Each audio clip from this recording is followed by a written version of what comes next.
她生于权贵之家，养于天下第一家族。她嫁给最帅大名，却几乎让有钱的夫家破产。她前半生享尽荣华富贵，后半生尝尽鳏寡孤独，从极乐天堂到隔海相望。她是战国最后一位公主，也是战国最凄美的爱情守护者郝姬。大家好，欢迎观看本期的风流志浮生思，一个是浪月仙葩，一个是美玉无瑕的郝姬。郝姬生于1574年，与中国的冯梦龙同岁，比袁崇焕大10岁。父亲前田利家是织田信长麾下的名将，人称枪之右佐。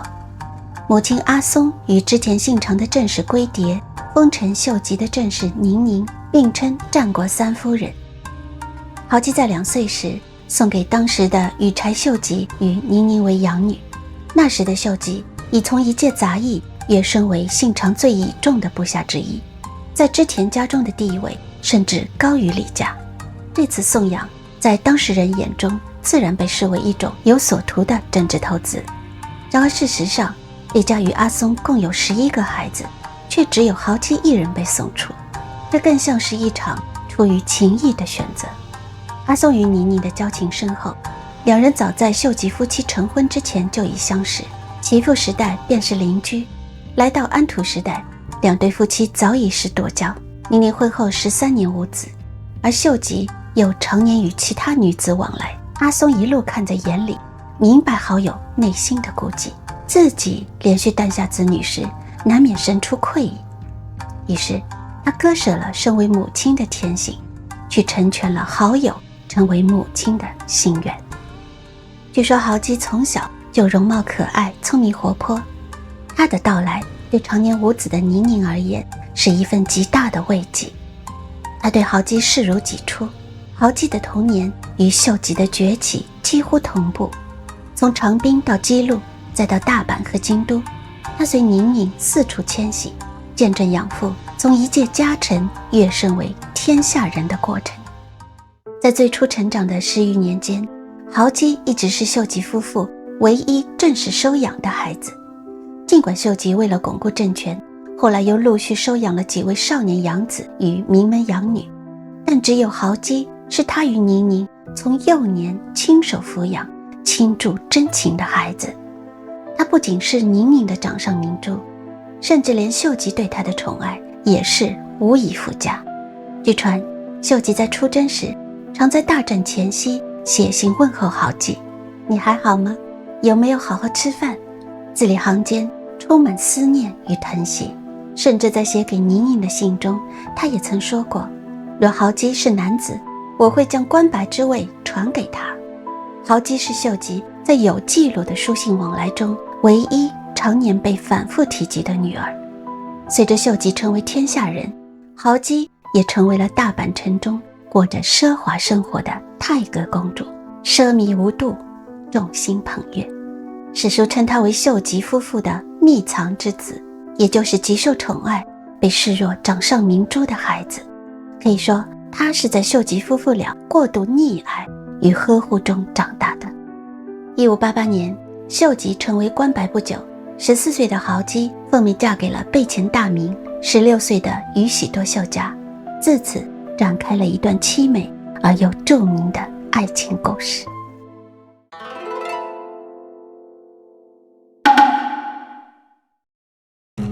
宇喜多秀家比郝姬大2岁，有着能与女子媲美的盛世美颜，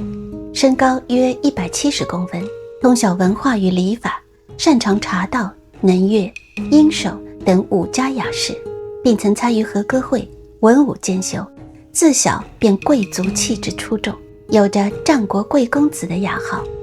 秀家的父亲靠着下课上崛起，为他打下了一份家业。他9岁丧父，11岁便继承了家督之位，但由于年纪尚小，实权由包括他叔父在内的3名辅政重臣共同掌理。丰臣秀吉是在中国大反途中第一次遇见秀家的，当时11岁的秀家作为同门大名出门迎接，秀吉惊为天人，几乎在出城前就决定要将豪姬许配给他。同年晚些时候，秀吉便让秀家与9岁的豪姬定下婚约。2年后，秀吉成为日本政权最高统治者，授位关白，并为秀家划定领地47万石。又过3年，天下大定，秀吉便让16岁的秀家与14岁的豪姬正式成婚，并赐予秀家丰臣秀氏。据说宇喜多秀家深得丰臣秀吉的喜爱，后世因此常误传他是秀吉的养子。事实上，秀吉只是透过纳婿的方式将秀家收为自己人，也算是童养婿的上位史。秀家与豪姬可说是战国时代最著名的金童玉女，他们的联姻在当时引起了极大轰动。那场婚礼盛况空前，被誉为泰阁家中最华美的仪式，其豪华隆重的程度就相当于当年的查尔斯和戴安娜的世纪婚礼。豪姬直到出嫁前才知道自己是前田利家和阿松的亲生女儿，由此可见秀吉与宁宁嫁女时的心痛而又良苦的用心。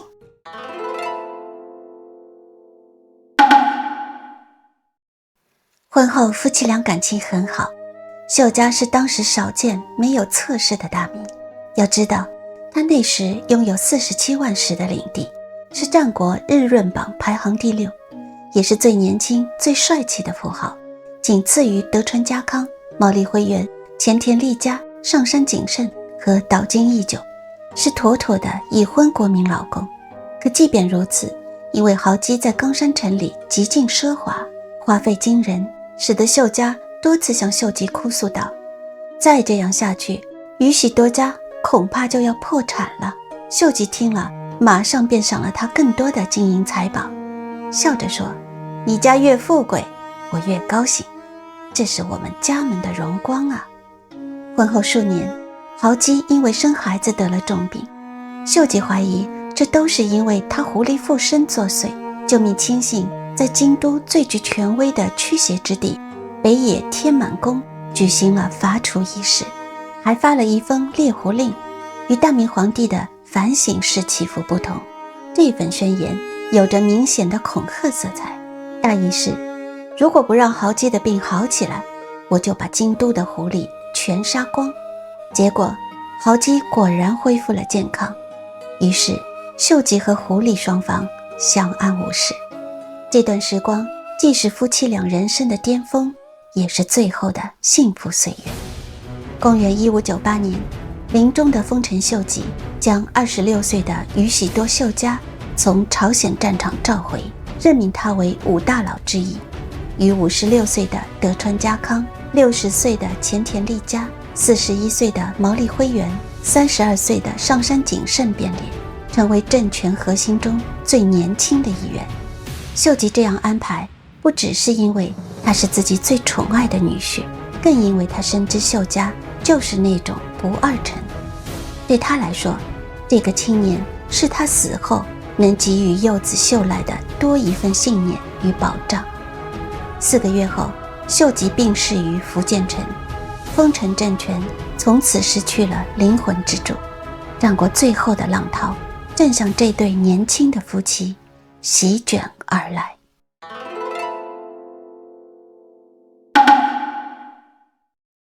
秀吉死后，天下名义上是由年幼的秀赖继承，实权却掌握在5大佬五奉行手中。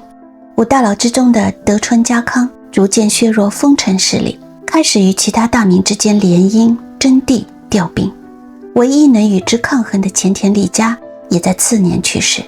宇喜多秀家就成为了仅存的几个坚定支持丰臣方的势力之一。秀吉死后2年，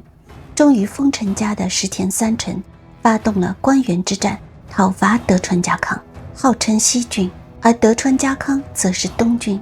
尽管秀家当时正在遭遇家臣叛变之乱，经受兵力短缺的困难，但他还是倾其所有雇佣了浪人，以17000的兵力参加了忠于丰臣的西军一方，成为西军出兵最多的主力之一。然而战场的天平早已倾斜，当时的另一个主力拥有15000士兵的小早川秀秋叛逃了德川家康的东军，使石田三成的西军全线溃败。关原之战只持续了半日，东军便以3倍于西军的伤亡败北，从而决定了日本未来200年的格局。战败之后，秀家几番惊险，侥幸逃脱后，和豪基见了最后一面，便一路辗转，最后投奔到了萨摩的岛津义弘那里被收留。而岛津家后来和德川家康签订了和谈协议，便主动交出了流亡的秀家，但请求德川家康给秀家免死。不仅如此，豪基的亲生母亲阿松和前田利长的游说求情似乎也起到了很大的作用。此时的豪基又有了身孕，曾多次恳求随丈夫和儿子流配八丈岛，但没有得到德川家的允许。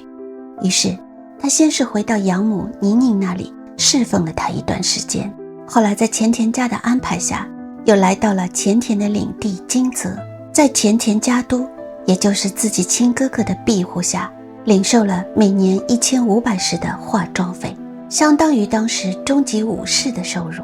但武士要养军队和一家老小，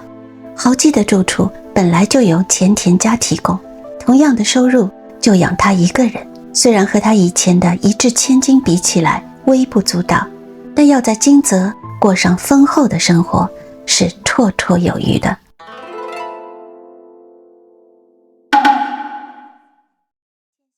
秀家与孩子们在八丈岛的岁月极为清苦，那里是一片远离人世的孤岛，四周潮声终年不歇，风雨交替，连鸟的影子都很稀少。然而豪基从未放弃过营救丈夫与孩子的希望。她得知岛上生活艰难之后，便在德川幕府的允许下，以金泽为寄往之地，几乎每年都派人送去米粮、金钱、衣物、药材与日常杂货。在这些物资之中，有一年他特地命人带去自己的一幅画像。画中他端坐如昔，衣饰华丽，神色温柔，仿佛仍是那位京都城中被宠爱的太阁之姬。这幅画成了八丈岛上的宇喜多家中最珍贵的衣物。画中豪基额头的地方颜色微微褪去，那是因为他的2个儿子每当思念母亲时，便会取出画像，用手指轻轻地抚摸母亲的额头，仿佛那样就能穿越远远的海风，感受到她的温度。这份深情令人心碎，而对于远在金泽无法相见的豪基而言，那份对丈夫和儿子们的思念更是无日无夜，不曾停歇。这幅画像自江户时代起，便由宇喜多家的后代一直保存至今。金泽的大莲寺于明治年间，在宇喜多家后人的协助下，复刻了此画，供后人瞻仰。豪基在金泽孤守半生，这在战国时代极为罕见。按照当时的社会习俗与政治实际，战败大名的遗孀通常会被要求再嫁。然而豪基拒绝了所有相关提议。与此相对，秀家在八丈岛被流放49年之久。按当时的惯例，被流放的大名或武士身边通常会有被称为水吉女的岛上女子，负责照料起居、送水做饭，也常成为他们在流放岁月里唯一的陪伴。但秀家始终一生未有选择其他女子的陪伴，这在武家社会中几乎是前所未有的坚守。1616年，由于秀家始终安分守己，在前田家的努力之下，宇喜多家被德川幕府赦免。加贺藩第3代家督前田利长愿意分出10万石的俸禄给44岁的秀家恢复大名之位，但秀家因为不愿意背叛丰臣家族，同时因为自己的无能而愧对豪基，拒绝了前田家的好意，选择继续留在八丈岛自我放逐。豪基在61岁时辞世，两人终其一生都未能再见一面。此后虽然岁月流转，豪基的深情却没有在时间里消散。他去世后，加贺藩的前田家历代家督仍秉持着他的遗愿，继续派人向远在八丈岛的宇喜多秀家和他们的儿子送去米粮与生活援助。